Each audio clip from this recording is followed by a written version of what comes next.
안녕하세요, 여러분. 사소한 궁금증입니다. 오늘은 정말 많은 분들이 궁금해하시는 주제를 가지고 왔어요. 바로 커피를 마셔도 잘 자는 사람들, 과연 정말 잘 자는 걸까? 입니다. 여러분 중에도 이런 친구나 가족이 있지 않나요? 밤 10시에 아메리카노를 마시고도 난 커피 마셔도 잘 자 하면서 곤히 잠드는 사람들. 정말 신기하지 않나요? 이 영상에서는 과학 저널 수면 의학 슬리프 매더 성과, 미국 수면 학회지 저널 어브 더 어메러컨 슬리프 서사이어티에 발표된 최신 연구 결과를 바탕으로 이야기하겠습니다. 특히 2023년 스탠포드 대학의 수면 연구센터에서 1,500명 대상으로 진행한 카페인 수면 연구와 하버드 의대에서 발표한 카페인 대사 관련 유전자 연구를 중점적으로 살펴볼 예정입니다. 커피를 마셔도 잘 자는 사람들이 정말 잘 자는 것인지 아니면 그저 착각에 불과한 것인지 과학적 증거를 통해 함께 알아보죠. 영상 뒷부분에는 실험 결과도 나오니까 끝까지 봐주세요. 카페인의 과학. 우선 커피가 우리 몸에 어떤 영향을 미치는지 간단히 알아봅시다.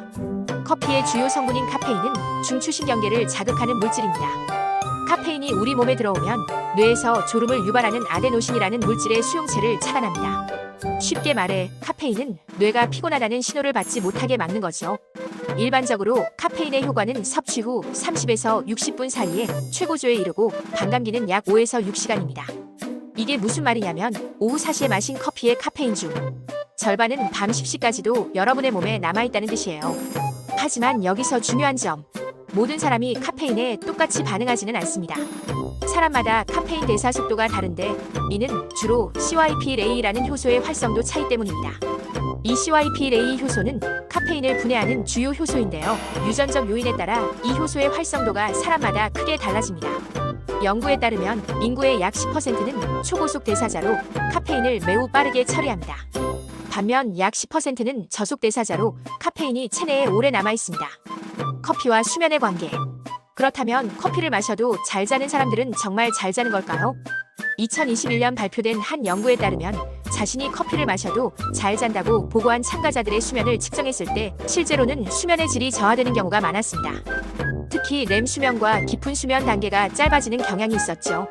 흥미로운 점은 이런 사람들이 주관적으로는 잘 잤다고 느끼는 경우가 많다는 겁니다.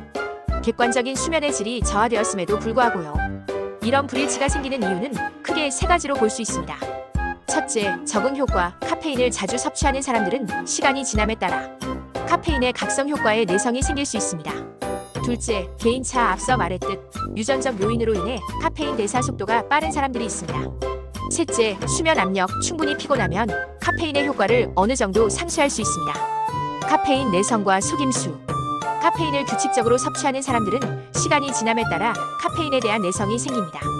이는 같은 양의 카페인을 섭취해도 효과가 점점 줄어든다는 뜻이죠. 하버드 의대의 수면 연구에 따르면 카페인 내성이 생긴 사람들은 카페인의 각성 효과는 덜 느끼지만 수면에 미치는 부정적 영향은 여전히 존재한다고 합니다. 즉 깨어있는 느낌은 덜하더라도 수면의 질은 여전히 저하될 수 있다는 거죠. 또 하나 재미있는 사실은 플라세보 효과입니다.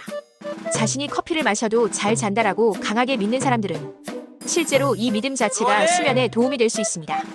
심리적 요인이 수면에 미치는 영향은 생각보다 큽니다. 과학적으로 증명된 커피 잘 자는 사람들의 특징. 그렇다면 정말로 커피를 마셔도 수면에 영향을 덜 받는 사람들은 어떤 특징이 있을까요? 첫째, 유전적 요인. CYP-RA 효소의 활성도가 높은 사람들은 카페인을 빠르게 대사합니다. 이런 초고속 대사자들은 저녁에 커피를 마셔도 취침 시간에는 이미 카페인의 대부분이 분해되어 있을 수 있습니다. 둘째, 건강한 수면 습관. 규칙적인 수면 시간, 충분한 신체 활동, 스트레스 관리가 잘 되는 사람들은 카페인의 영향을 어느 정도 상쇄할 수 있습니다. 셋째, 나이가 들수록 일반적으로 카페인 대사 속도가 느려집니다. 젊은 사람들이 상대적으로 카페인을 더 빨리 처리하는 경향이 있죠. 넷째, 바른 생활 습관. 운동을 규칙적으로 하거나 특정 약물을 복용하지 않거나 흡연을 하지 않는 등의 요인도 카페인 대사에 영향을 줍니다. 하지만 여기서 중요한 점은 설령 여러분이 커피를 마셔도 잘 자는 체질이더라도 카페인이 수면의 질에 미묘한 영향을 미칠 가능성은 여전히 존재한다는 겁니다. 실험 사례. 실제로 커피 마셔도 잘 잔다는 친구 3명을 모아서 간단한 실험을 진행해봤습니다.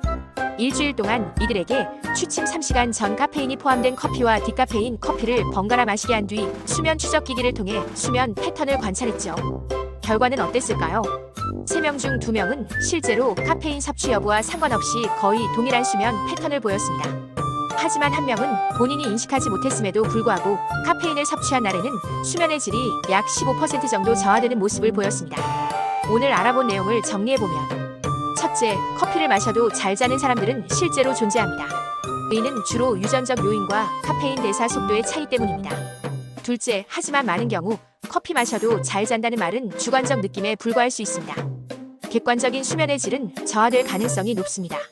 셋째, 카페인 내성이 생겼다고 해서 수면에 미치는 영향이 완전히 사라지는 것은 아닙니다. 넷째, 최상의 수면을 위한 일반적인 조언은 여전히 유효합니다. 취침 6시간 전에는 카페인 섭취를 피하는 것이 좋습니다. 여러분은 어떤가요? 커피를 마셔도 잘 주무시나요? 아니면 커피 한 잔으로 밤새 뒤척이시나요? 댓글로 여러분의 경험을 나눠주세요. 그리고 이 영상이 도움이 되셨다면 좋아요와 구독 부탁드립니다. 다음 영상에서 또 만나요. 사소한 궁금증이었습니다.